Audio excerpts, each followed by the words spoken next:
সেলের মধ্যে আবার ফসফোএনল পাইরুভেট থাকে এবং এই ফসফোএনল পাইরুভেট কিন্তু 3 কার্বনযুক্ত। সুতরাং ফসফোএনল পাইরুভেট কিন্তু 3 কার্বনযুক্ত। তো বাইকার্বনেট এর মধ্যে দেখো একটা কার্বন আছে, আবার ফসফোএনল পাইরুভেটের মধ্যে 3টে কার্বন আছে।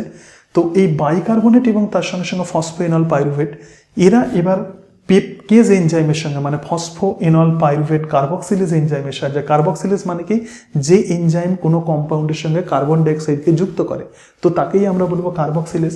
তাহলে এক্ষেত্রে পেপকেজ এনজাইম এই বাইকার্বনেট এবং ফসফোএনল পাইরুভেটকে যুক্ত করে যে কম্পাউন্ড তৈরি করবে, তো তার নাম হচ্ছে অক্সালো অ্যাসিটিক অ্যাসিড।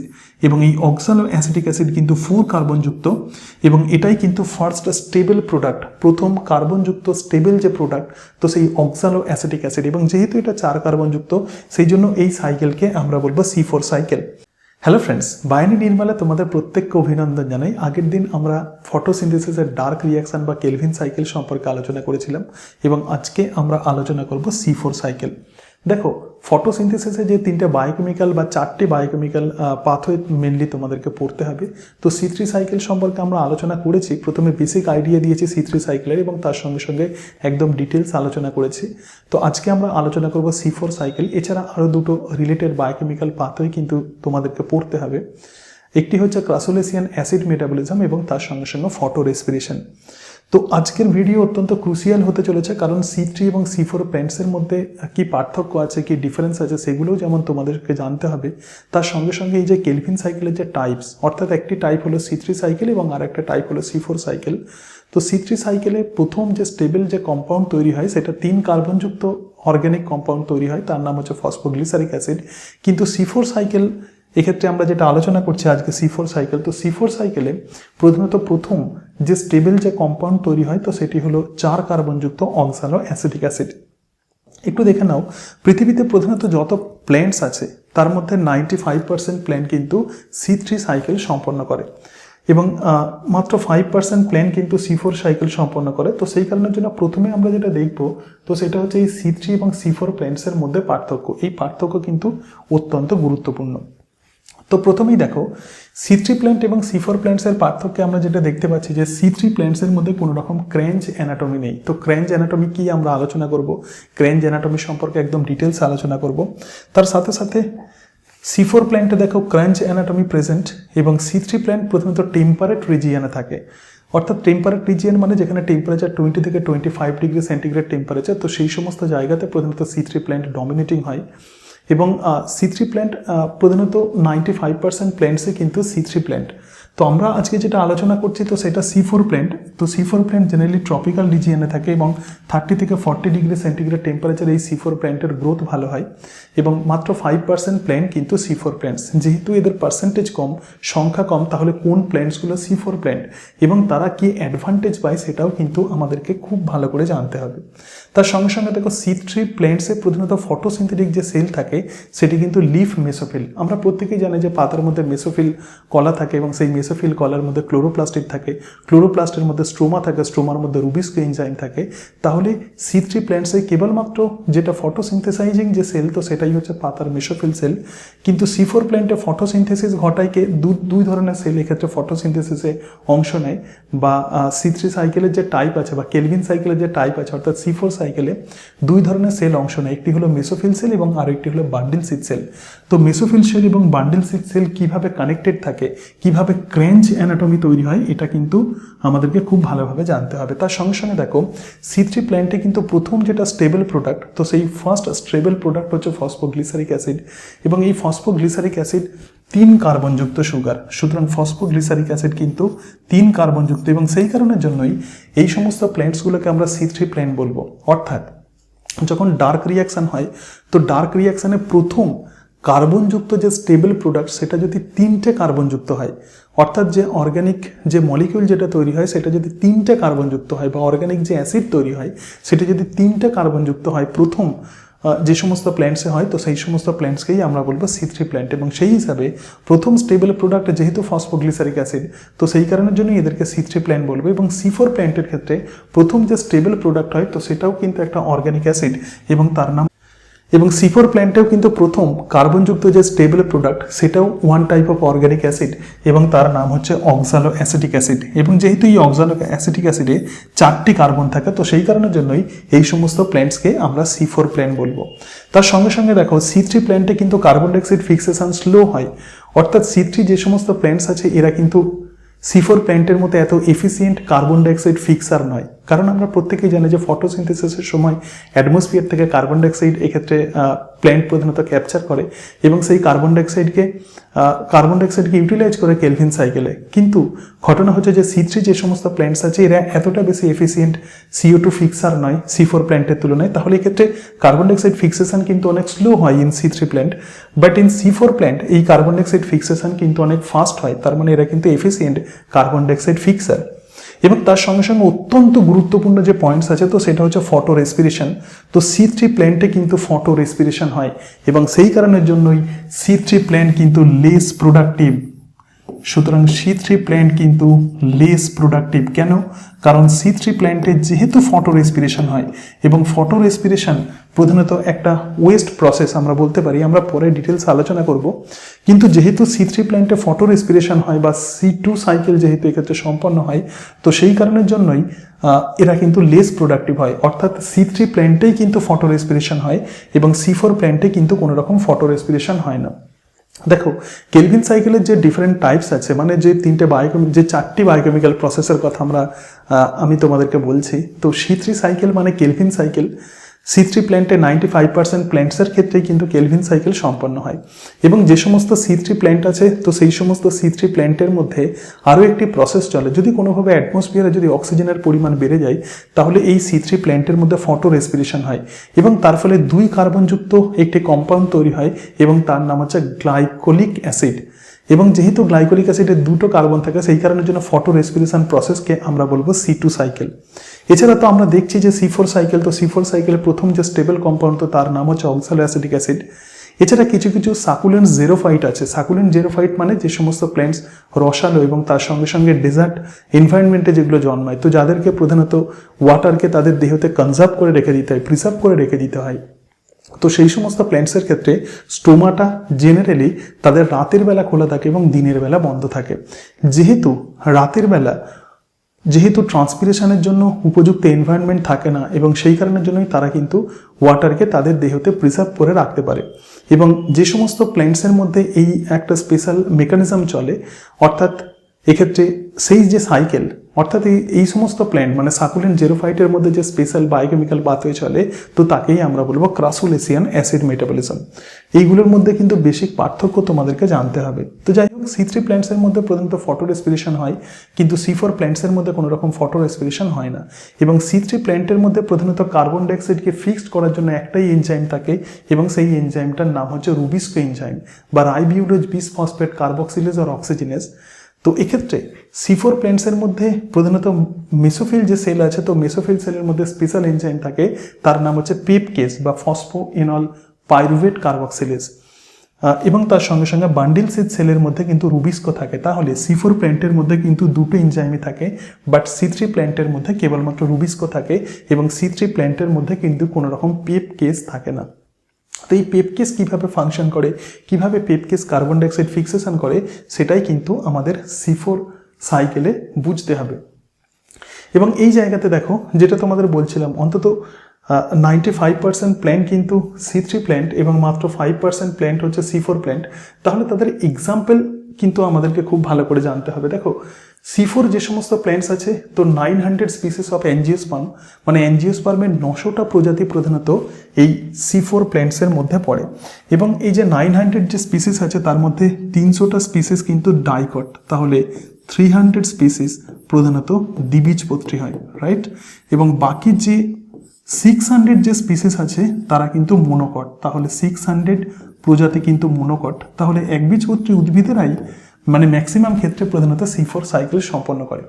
এবং যদি আমরা ফ্যামিলি ধরি তাহলে অ্যাঞ্জিওস্পার্মের 19 ফ্যামিলি মানে 19টা ফ্যামিলি প্রধানত C4 সাইকেল সম্পন্ন করে। কিন্তু এমন কিছু কিছু প্ল্যান্টস আছে যে সমস্ত প্ল্যান্টস C3 এবং C4 উভয় সাইকেলই দেখায়, মানে বোথ সাইকেলই দেখায়। এক্ষেত্রে বিষয়টা কি, বিষয়টা হচ্ছে এমন কিছু কিছু জেনেরা আছে, অন্তত 11টা জেনেরার এক্ষেত্রে সন্ধান পাওয়া গেছে।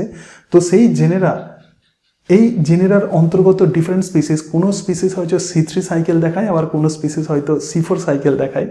এক্ষেত্রে দেখো এই যে আট্রিপ্লেক্স পাটুলা যে আছে, এই যে স্পিসিস আছে, এরা প্রধানত C3 সাইকেল দেখায়। তাহলে জেনেরা কি? জেনেরা হচ্ছে আট্রিপ্লেক্স। কিন্তু আট্রিপ্লেক্স যে রোজিয়া, তো আট্রিপ্লেক্স রোজিয়া প্রধানত C4 সাইকেল প্রধানত শো করে।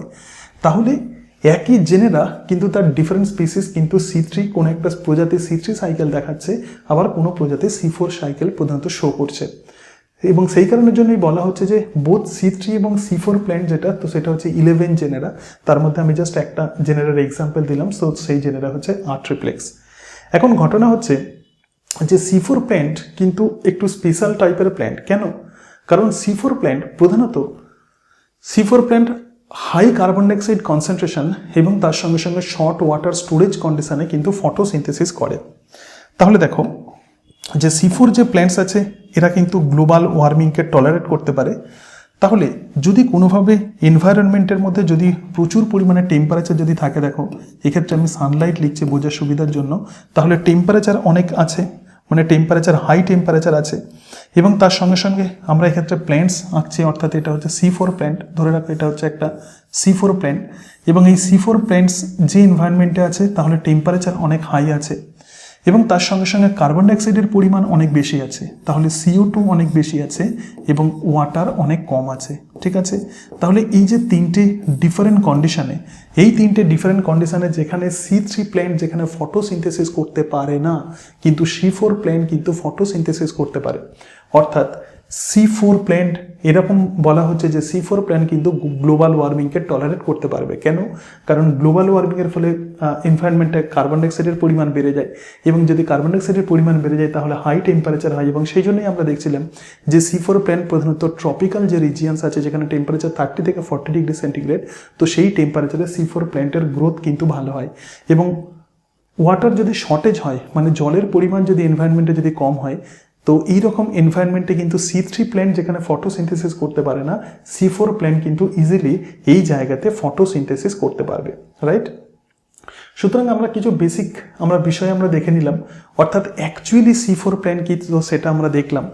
এরপরে আমরা যে অংশটা দেখব, তো সেটা হচ্ছে যে C4 প্ল্যান্ট কিভাবে আবিষ্কার হলো। দেখো C4 প্ল্যান্ট কিভাবে প্রথমত আবিষ্কার হলো, এই অংশটা আগে প্রথমে দেখে নিই। দেখো এরপরে আমরা যেটা দেখবো, তো সেটা হচ্ছে যে ডিসকভারি অফ C4 প্ল্যান্ট। তো C4 প্ল্যান্টকে কারা আবিষ্কার করেছিলেন এবং এই C4 সাইকেল প্রধানত C4 সাইকেলের সঙ্গে কোন সায়েন্টিস্ট প্রধানত ইনভলভড। দেখো কর্সচক নামে একজন সায়েন্টিস্ট, কর্সচক, তো তিনি প্রথম দেখলেন যে এটা মোস্ট প্রবলি 1964। তো কর্সচক 1964 সালে এটা দেখলেন যে মেইজে মানে ভুট্টা, সুতরাং ভুট্টাতে মেইজেতে কার্বন ডাইঅক্সাইড ফিক্সেশন রেট অনেক বেশি হয়। সো মেইজেতে CO2 যে CO2 ফিক্সেশন রেট অনেক বেশি হয়। এবং তার সঙ্গে সঙ্গে এক্ষেত্রে এদের যে কেলভিন সাইকেল চলে, তো সেই কেলভিন সাইকেলে ফার্স্ট যে স্টেবল প্রোডাক্ট যেটা তৈরি হয়, তো তার নাম হচ্ছে অক্সালো অ্যাসিটিক অ্যাসিড। এবং 1967 সালে 1967 সালে হ্যাচ এবং স্ল্যাক, তো 1967 সালে দুজন সায়েন্টিস্ট, একজন হচ্ছেন হ্যাচ এবং আরেকজন স্ল্যাক, তারা অস্ট্রেলিয়া সায়েন্টিস্ট, এবং তারা দেখলেন যে সুগারকেন মানে আখেতেও কিন্তু একই ঘটনা ঘটে। তাহলে এক্ষেত্রে মেইজে মানে ভুট্টা এবং সুগারকেন মানে আখ, এবং আখেতেও কিন্তু এরকম ঘটনা ঘটছে, অর্থাৎ খুব দ্রুত কার্বন ডাইঅক্সাইড ফিক্সেশন হচ্ছে এবং তার সঙ্গে সঙ্গে প্রথম স্টেবল প্রোডাক্ট তৈরি হচ্ছে অক্সালো অ্যাসিটিক অ্যাসিড। এবং তখন এই হ্যাচ এবং স্ল্যাক তাদের মধ্যে কি বায়োকেমিক্যাল পাথওয়ে চলে, তো সেটা তারা আবিষ্কার করলেন, এবং এই সাইকেলকেই আমরা বলবো C4 সাইকেল। তাহলে C4 সাইকেল যে দুজন সায়েন্টিস্ট আবিষ্কার করেছিলেন, মানে ডিটেলস C4 সাইকেল সম্পর্কে বর্ণনা দিয়েছিলেন, তো তারা হলেন হ্যাচ এবং স্ল্যাক। তো হ্যাচ এবং স্ল্যাকে কিন্তু প্রথম এই C4 সাইকেলকে ডিসক্রাইব করেন এবং এর সাথে সাথে হ্যাচ এবং স্ল্যাগ কিন্তু এই C4 প্ল্যান্টসের মধ্যে স্পেশাল টাইপের অ্যানাটমি লক্ষ্য করলেন বা তাদের লিফের মধ্যে স্পেশাল টাইপের অ্যানাটমি দেখলেন এবং সেই অ্যানাটমিকেই আমরা বলবো ক্রাঞ্চ অ্যানাটমি। তো ক্রাঞ্চ অ্যানাটমির কথা মানেই হচ্ছে মুকুট, অর্থাৎ এদের যে ভাস্কুলার বান্ডিল আছে মানে জাইলেম আছে, তো সেই জাইলেমকে ঘিরে দুটো different ring of cell surrounded থাকে, ঠিক যেরকমভাবে মুকুট যেরকমভাবে তার যেরকম স্ট্রাকচার হয়, তো এদের লিফ অ্যানাটমিও অনেকটা মুকুটের মতো দেখতে লাগে এবং সেই কারণের জন্যই এদের যে লিফ অ্যানাটমি তো তাকেই আমরা বলবো ক্রাঞ্চ অ্যানাটমি। ক্রাঞ্চ মানে হচ্ছে মুকুট বা এক্ষেত্রে মালার মতো তাদের স্ট্রাকচার দেখা যায় তাদের টিস্যুতে। দেখো এরপরে আমরা যেটা দেখবো তো সেটাই হচ্ছে ক্রাঞ্চ অ্যানাটমি। তো ক্রাঞ্চ অ্যানাটমি অ্যাকচুয়ালি কি, মানে ক্রাঞ্চ অ্যানাটমিকে কীরকম দেখতে লাগে। দেখো প্রথমত যে ভাস্কুলার বান্ডিলস আছে, তো প্ল্যান্টসের আমরা জানি যে প্ল্যান্টসের মধ্যে ভাস্কুলার বান্ডিল থাকে। ভাস্কুলার বান্ডিল প্রথমত জাইলেম এবং ফ্লোয়েম নিয়ে গঠিত। তো ভাস্কুলার বান্ডিলকে ঘিরে দুটো রিং অফ সেল থাকে। মানে কি, মানে দুটো টাইপের প্রধানত সেল এক্ষেত্রে এই ভাস্কুলার বান্ডিলকে ঘিরে থাকে। প্রথম যে টাইপের সেল তাকে আমরা বলবো ইনার রিং। তাহলে দেখো এক্ষেত্রে একটি রিং, এক্ষেত্রে একটি লেয়ারের সেল আছে, ধরা যাক এটা একটা লেয়ার, এটা একটা সেল লেয়ার আছে, আবার ধরা যাক এটা একটা সেল লেয়ার। তার মানে এই যে সেল যেগুলো আছে এই সেলগুলো কিন্তু অনেক বড় বড় হয়। তাহলে দেখো এক্ষেত্রে এরকম একটি লেয়ার আছে, রাইট? তো মালার মতো ভাস্কুলার বান্ডিলকে এইভাবে ঘিরে আছে। আবার ধরা যাক এই জায়গাতে একটি লেয়ার আছে, সো এটাও একটা লেয়ার। এক বা একের বেশি প্রধানত লেয়ার অফ সেল থাকে এবং এই সেলের মধ্যে কিন্তু ক্লোরোপ্লাস্টিড থাকে। তাহলে দেখো এগুলো হচ্ছে সেলের নিউক্লিয়াস। তো এই যে সেলগুলো যেগুলো প্রধানত ভাস্কুলার বান্ডিলকে যেগুলো সারাউন্ড করে রাখে, তো সেই সেলগুলোকেই আমরা বলবো বান্ডিল শীথ সেল। যেহেতু ভাস্কুলার বান্ডিলকে এরা প্রধানত কভার করে রাখছে, তো সেই কারণের জন্যই এই সেলগুলোকে আমরা বলবো bundle sheath cell. So they are bundle sheath cell, right? এবং এই বান্ডিল শীথ সেলকে কভার করে রাখে আরও একটা লেয়ারের সেল এবং সেই লেয়ার হচ্ছে মেসোফিল সেল। তাহলে দেখো এই জায়গাতে আমরা অসংখ্য মেসোফিল সেল দেখতে পাবো এবং মেসোফিল সেলের লেয়ার কিন্তু দুই বা তার বেশি হতে পারে। তাহলে এই জায়গাতে আমরা মেসোফিল সেলকে দেখতে পাচ্ছি। যে রিং অফ সেল আছে তো এটাই হচ্ছে মেসোফিল সেলের রিং, রাইট? প্রধানত C4 প্ল্যান্টেই মেসোফিল সেল, দেখো C3 প্ল্যান্টে কিন্তু মেসোফিল সেল থাকে, কিন্তু C4 প্ল্যান্টে বান্ডিল শীথ সেল যেমন থাকবে এবং তার সঙ্গে সঙ্গে মেসোফিল সেল থাকবে এবং মেসোফিল সেলের মধ্যেও কিন্তু ক্লোরোপ্লাস্ট থাকবে। কিন্তু ঘটনা হচ্ছে মেসোফিল সেলের ক্লোরোপ্লাস্টের সংখ্যা তুলনামূলকভাবে কম দেন বান্ডিল শীথ সেল। এর সাথে সাথে এই প্রত্যেকটা সেল মানে বান্ডিল শীথ সেল এবং তার সঙ্গে সঙ্গে মেসোফিল সেল এরা কিন্তু প্লাজমোডেসমাটা দিয়ে কানেক্টেড থাকবে। তাহলে এই জায়গাতে কিন্তু আমরা প্লাজমোডেসমাটা দেখতে পাবো। অর্থাৎ দুটো যে রিং আছে তো সেই দুটো রিং অফ সেল তো এরা কিন্তু প্লাজমোডেসমাটা দিয়ে কানেক্টেড থাকে। তার মানে যে কোনো মেটেরিয়ালস যেমন এক্ষেত্রে বান্ডিল শীথ সেল দিয়ে যেমন মেসোফিল সেলে যেতে পারে, আবার মেসোফিল সেল থেকে কম্পাউন্ড বান্ডিল শীথ সেলের মধ্যে যায়। তো এই যে স্পেশাল টাইপের অ্যানাটমি, তো এই স্পেশাল টাইপের অ্যানাটমি হচ্ছে ক্রাঞ্চ অ্যানাটমি। ক্রাঞ্চ অ্যানাটমি আছে দুটো ring of cell surround vascular bundle. So this is vascular bundle. দুটো রিং অফ সেল ভাস্কুলার বান্ডিলকে ঘিরে রাখে এবং একদম ইনার যে রিং আছে তো তাকেই আমরা বলবো বান্ডিল শীথ সেলের রিং। তাহলে ইনার যে রিং আছে দেখো বান্ডিল শীথ সেলের রিং এবং এই বান্ডিল শীথ সেলের মধ্যে প্রধানত কোনো রকম গ্যাপ থাকে না, এরা কিন্তু কম্প্যাক্টলি অ্যারেঞ্জড হয়ে থাকে এবং বান্ডিল শীথ সেলের মধ্যে chloroplast lack grana, this is very very important. তাহলে বান্ডিল শীথ সেলের মধ্যে যে ক্লোরোপ্লাস্টিড থাকে তো সেই ক্লোরোপ্লাস্টিডের মধ্যে কিন্তু কোনো রকম গ্রানা থাকে না, অর্থাৎ থাইলাকয়েড এক্ষেত্রে ছড়িয়ে ছিটিয়ে থাকে। সুতরাং এটা কিন্তু আগ্রানাল, এটা ভালো করে মাথায় রাখবে। So this point is very very important. অর্থাৎ বান্ডিল শীথ সেলের মধ্যে প্রধানত আমরা যে থাইলাকয়েড দেখতে পাবো, এই থাইলাকয়েড কিন্তু কখনোই গ্রানা তৈরি করে না এবং তার সঙ্গে সঙ্গে বান্ডিল শীথ যে সেল আছে এই বান্ডিল শীথ সেলগুলো অনেক লার্জ সাইজ হয় এবং এই বান্ডিল শীথ সেলের মধ্যেই কিন্তু রুবিস্কো এনজাইম থাকে। তাহলে তাদের যে স্ট্রোমা থাকে সেই স্ট্রোমার মধ্যে রুবিস্কো এনজাইম থাকে এবং সেই কারণের জন্য বান্ডিল শীথ সেলের মধ্যেই কিন্তু C3 সাইকেল সম্পন্ন হয়। তাহলে বান্ডিল শীথ সেলের মধ্যেই C3 সাইকেল সম্পন্ন হয়। This is very very important. এবং এই বান্ডিল শীথ সেলকে প্রথমত সারাউন্ড করে রাখবে মেসোফিল সেল এবং মেসোফিল সেলের মধ্যে কিন্তু C4 সাইকেল হয়, রাইট? তাহলে মেসোফিল সেলের মধ্যে C4 সাইকেল হয় এবং মেসোফিল সেল হচ্ছে আউটার রিং। তাহলে এই যে রিং আছে তো এটাই হচ্ছে মেসোফিল সেল এবং তার সঙ্গে সঙ্গে এক্ষেত্রে যে ক্লোরোপ্লাস্টিড থাকে সেটা হচ্ছে নর্মাল ক্লোরোপ্লাস্টিড, অর্থাৎ ক্লোরোপ্লাস্টিডের মধ্যে কিন্তু গ্রানা থাকে, কিন্তু এদের যে স্ট্রোমা থাকে সেই স্ট্রোমাতে কিন্তু কোনো রকম রুবিস্কো এনজাইম থাকে না এবং তার পরিবর্তে যে এনজাইম থাকে তো তার নাম হচ্ছে পেপকেজ বা ফসফোএনল পাইরুভেট কার্বক্সিলেজ এনজাইম থাকবে। এবং এক্ষেত্রে যে সেল থাকবে সেগুলো হচ্ছে স্মল সাইজ, মানে বান্ডিল সিড সেলের তুলনায় মেসোফিল সেলের আকৃতি কিন্তু স্মল হয়, ছোট হয়। এবং তার সঙ্গে সঙ্গে এই মেসোফিল সেলের মধ্যে কিন্তু কোনো রকম রুবিস্কো এনজাইম থাকে না। যেহেতু এক্ষেত্রে আমরা কোনো রুবিস্কো এনজাইম দেখতে পাই না, তো সেই কারণের জন্য এই মেসোফিল সেলের মধ্যে তাহলে কোন এনজাইম থাকবে? মেসোফিল সেলের মধ্যে পেপকেজ এনজাইম থাকবে।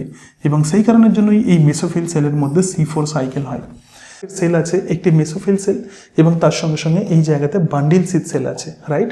তো মেসোফিল সেল এবং বান্ডিল সিড সেলের মধ্যে যেহেতু প্লাজমোডেসমাটার কানেকশন থাকে এবং সেই কারণের জন্যই এদের মধ্যে কিন্তু বিভিন্ন কম্পাউন্ড একটা সেল থেকে আর একটা সেলে যেতে পারে।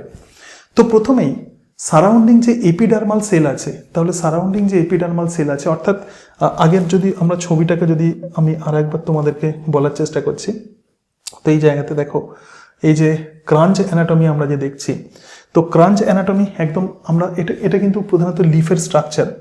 তো লিফের মধ্যে যদি আমরা এরকম দেখি, এটা হচ্ছে outer epidermis. So this is, ধরা যাক এটা হচ্ছে এপিডার্মাল লেয়ার, আউটার এপিডার্মিস, আর এটা হচ্ছে লোয়ার এপিডার্মিস। ওকে, সুতরাং এটা হচ্ছে আউটার এপিডার্মিস আর এটা হচ্ছে লোয়ার এপিডার্মিস।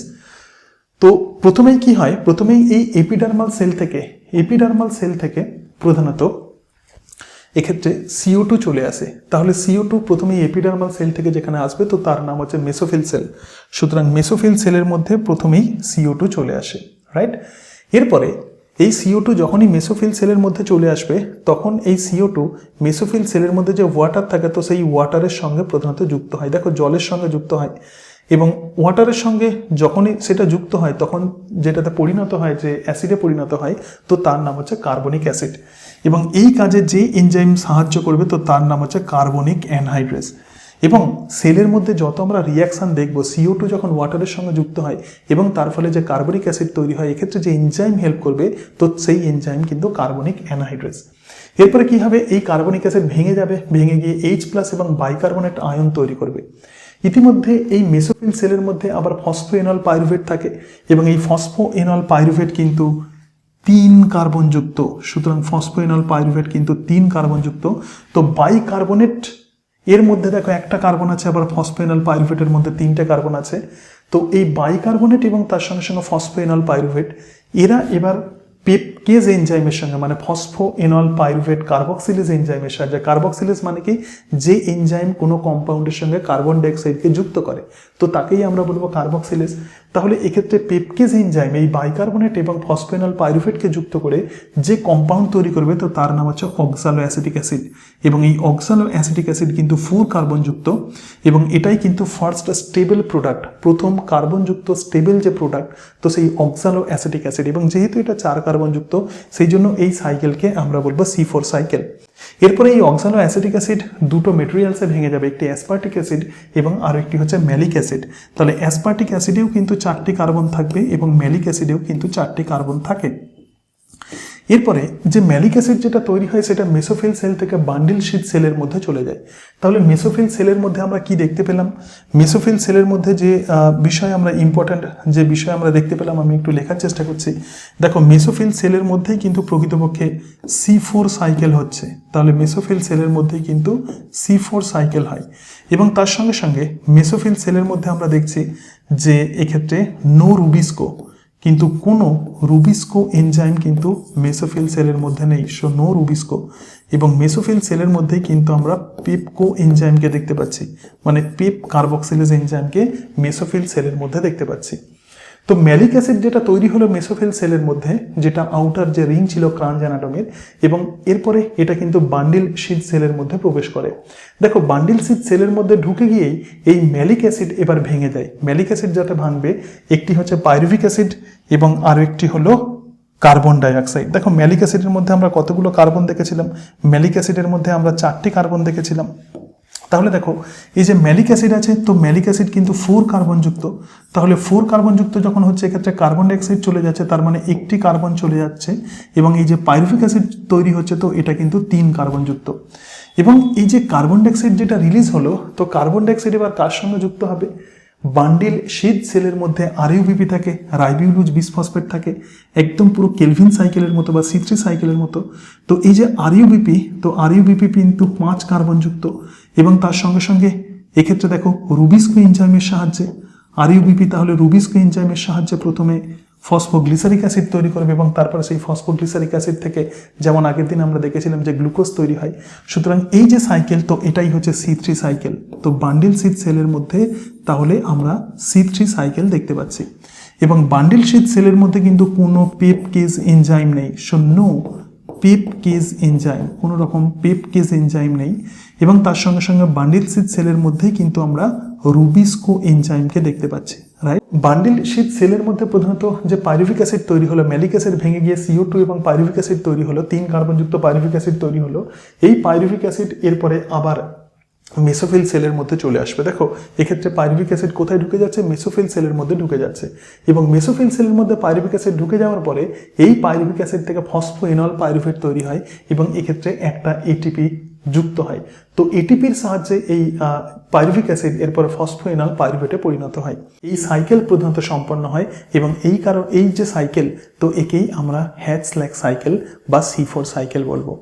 তাহলে C3 এবং C4 প্ল্যান্টসের মধ্যে পার্থক্য অত্যন্ত গুরুত্বপূর্ণ তোমাদেরকে বললাম এবং C4 প্ল্যান্টস প্রধানত হাই টেম্পারেচার টলারেবল হয় এবং তার সঙ্গে সঙ্গে এরা কিন্তু এফিসিয়েন্ট কার্বন ডাইঅক্সাইড ফিক্সার হয়। যে বিষয়গুলো আলোচনা করলাম একটু তোমাদেরকে সামারাইজ করে দিই, তাহলে টোটাল বিষয় তোমাদের কাছে একদম ক্লিয়ার হয়ে যাবে। কেলভিন সাইকেল রিলেটেড যে টপিকস যেগুলো আছে সেগুলো ক্লিয়ার হয়ে যাবে।